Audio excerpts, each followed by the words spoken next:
Hello, it's Jim Hutchins for the Jerusalem Connection Spot Report for this week. Well, by now you have all heard basically the elements of this catastrophe, this deceptive, sick catastrophe that the Obama administration has imposed upon this country, the world, and Israel as well, concerning Iran's nuclear aspirations. It is a catastrophe. I won't go into all the details. You know basically what they are. Let me just, however, read two or three statements by Prime Minister Netanyahu of Israel because of how relevant it is to them. Sooner or later, it will no doubt be Israel that has to deal with the nuclear problem in Iran. Prime Minister says, Iran has here two paths to the bomb. One is if they keep the deal, and the other is if they cheat on the deal. They can cheat on the deal because inspections are not instantaneous. Anywhere, anytime, as Foreign Minister Iran Zarif said correctly. In other words, we can't go in there any place, anytime we choose and check on their nuclear capabilities. In fact, if you don't have inspections within 24 hours, you have 24 days before you can inspect any site that you can find suspicious in Iran. 24 days.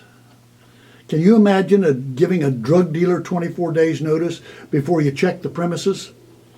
That's a lot of time to flush a lot of meth down the toilet. He goes on to say, the agreement channels hundreds of billions of dollars, 150 billion, in excess of $150 billion, to Iran's terrorism and war machine, a war that is directed against us, namely Israel, and against others in the region, and I would add to that against the United States as well.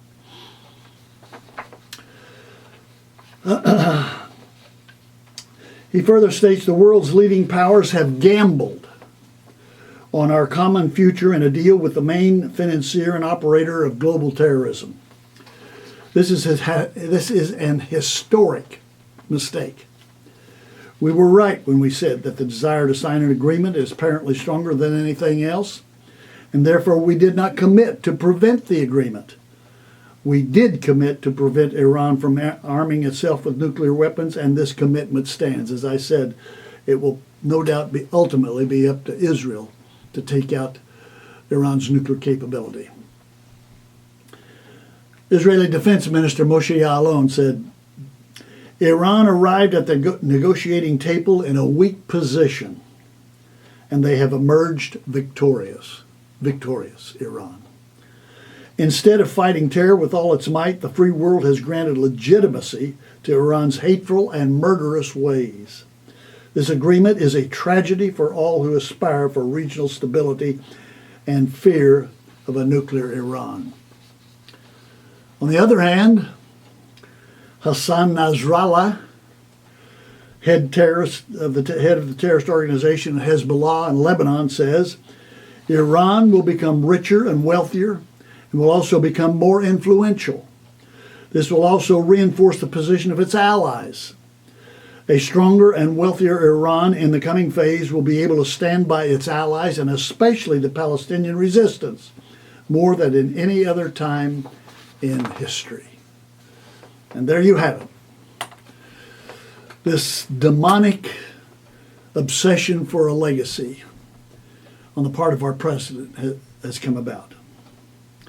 And what he has done is to jumpstart, I would say, what is referred to in the scriptures as nothing short of a nuclear holocaust. This is referred to in Revelation chapter 9. It's talking about the trumpets of the Lord. It talks about the sixth angel sounded his trumpet. Revelation chapter 9, verse 13 and 14.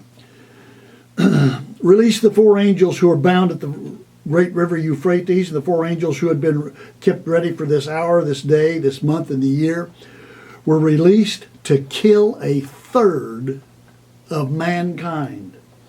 The number of the mounted troops were 200 million. I heard the number. This was no mistake. I heard it clearly. To kill a third of mankind. There are 7 1.2 billion people in the world today. And by this count, this would be at least 2 1/3 billion people that are destroyed. Goes on to say in verse 18, 1/3 of mankind was killed by the 3 plagues of fire, smoke, and sulfur. This suggests to me a nuclear holocaust. This is the only way that this could be accomplished. The mass destruction, the mass slaughter of this many people is by a nuclear holocaust. That's what's coming. And that is what the president has jump-started in this catastrophic decision with regard to Iran. Now, between now and the time that this nuclear holocaust takes place, how long is it? We don't know. But it's on its way. So, Mr. President, you have your legacy. You own your legacy. You will have it for eternity. This is yours and yours alone. But I would say to you that the people of God have a different legacy that we own.